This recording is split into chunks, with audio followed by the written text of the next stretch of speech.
Assalamualaikum warahmatullahi wabarakatuh, and a very good day to everyone. I am Zarina Syuhaida binti Syarani from Polytechnic Tuanku Sultanah Bahia, Kulim, Kedah. Today I would like to present my research paper entitled Riverbank Filtration System, Removing E-Coli using Low Frequency of Electromagnetic Field, LF-EMF. Okay, the researchers involved in this research are myself, Teknologis Zarina Syuhaida binti Syarani, Dr. Rosita binti Selamat, Teknologis Azhani binti Arifin, Dr. Rahimi binti Jamil, and Teknologis Husaini Azhar bin Muhammad Adam. Okay, first I would like to present my research background. Okay, E. coli is a pathogenic bacteria in groundwater sources and harder to remove by conventional treatment processes. Okay, usually chemical disinfection processes are the methods used to remove E. coli, but this method is risky to consumers because it could contaminate the finished drinking water. Therefore, further treatment is required to continue reducing E. coli concentration to prevent the possibility of harmful disinfection by product formation.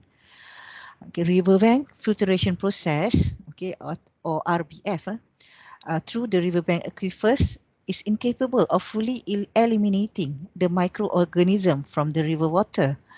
Therefore, alternatively, lower frequency of electromagnetic field or LF-EMF system, that is a non-ionizing radiation used as a removal of E. coli, was proposed for treatment technique to improve the performance of riverbank filtration system.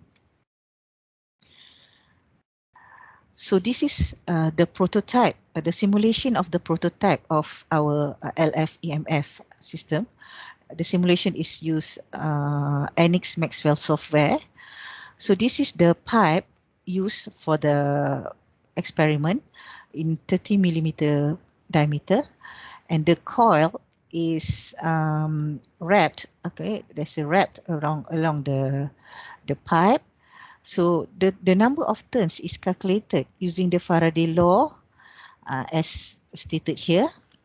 Okay, this is the cross section of the area here. Okay, so this is the prototype of our LF-EMF system.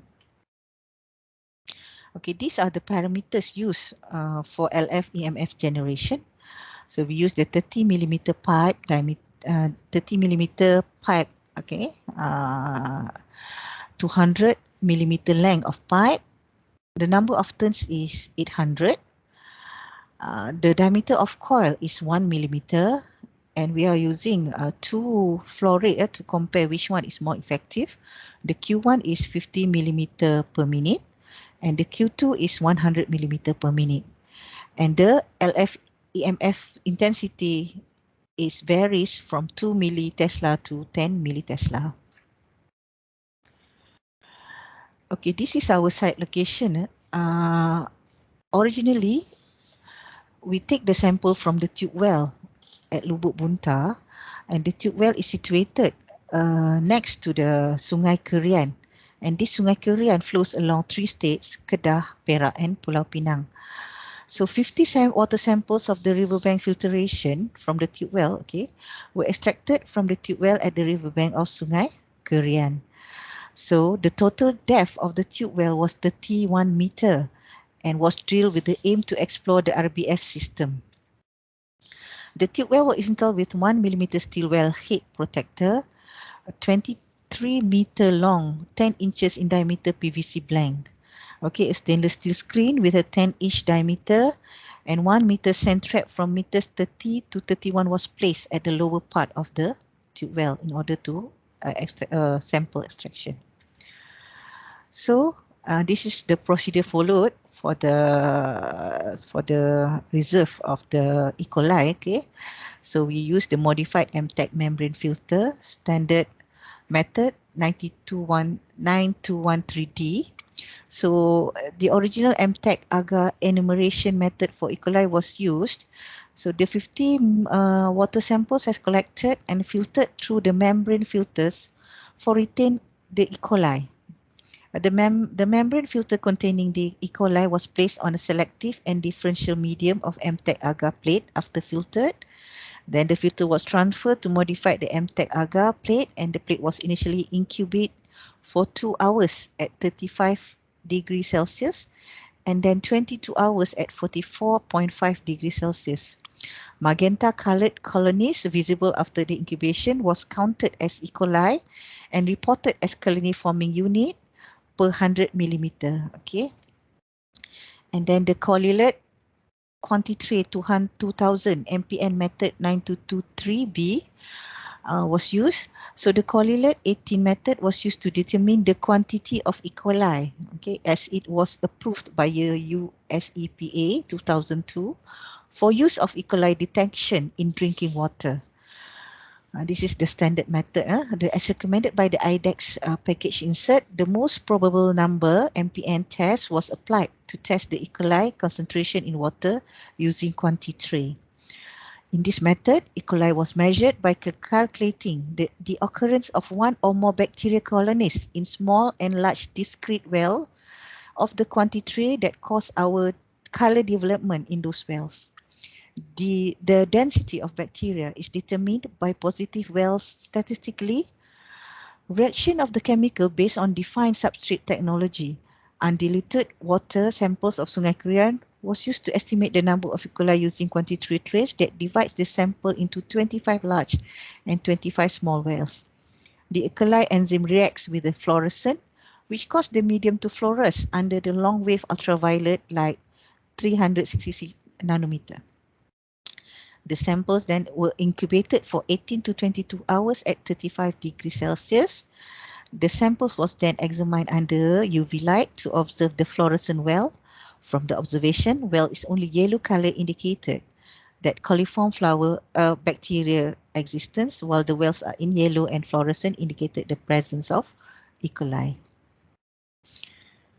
So these are the results of the experiment. Okay. It seems like at Q1, as you said, the 50 milliliter of per minute of flow rate,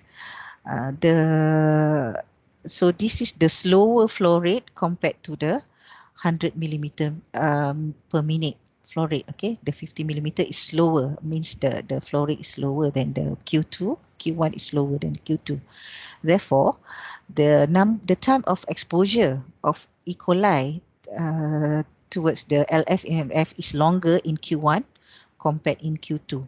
As we can see from here, the optimum intensity of LF-EMF is at 10 millitesla, and the removal rate is about 80%. Okay, 84%. Compared to Q2, which is the flow rate is double the flow rate of Q1, 800 millimeter per minute. So at the 6 hours of exposure at 10 millitesla, the removal is about 64%. Okay. So as we can see, the flow rate affects the removal percent of E. coli. So radiation with 10 millitesla for 6 hours duration of magnetic field on E. coli removal is 84% at Q1 and 60% at Q2, as shown in figure that. Okay, that figure.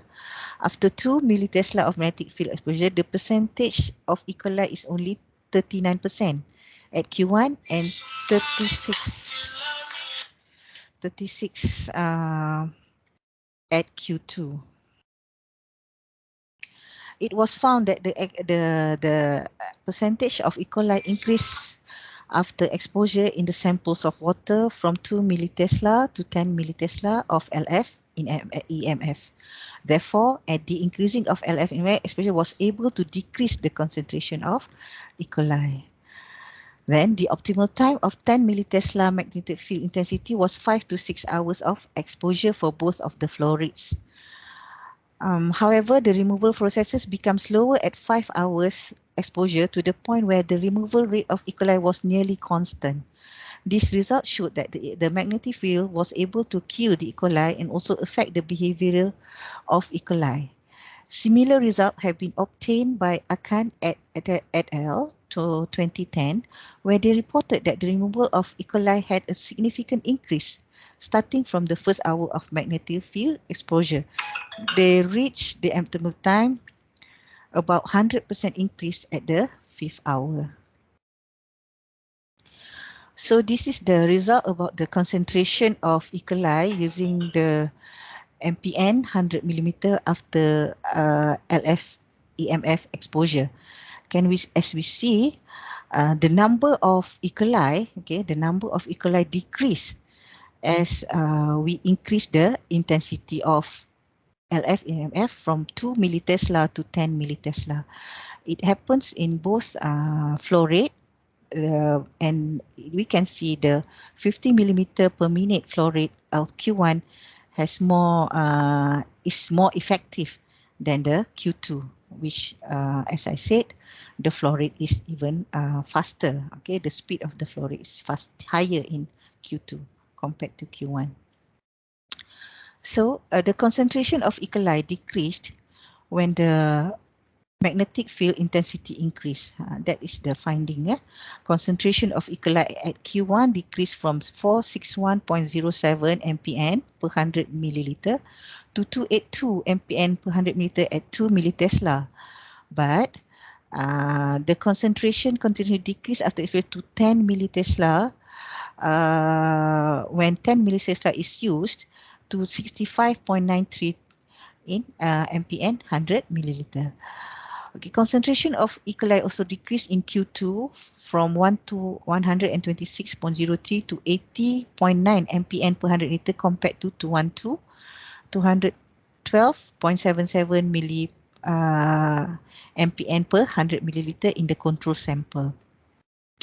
So from the one-way ANOVA analysis, an error bar showed that there was a significant level where the E. coli concentration decreased with the significance of less than 0.05 at 95% confidence interval.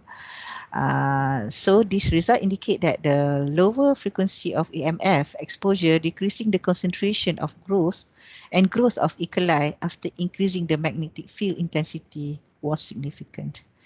And then the concentration of E. coli at Q1 demonstrated a high decrease with high initial concentration compared to Q2.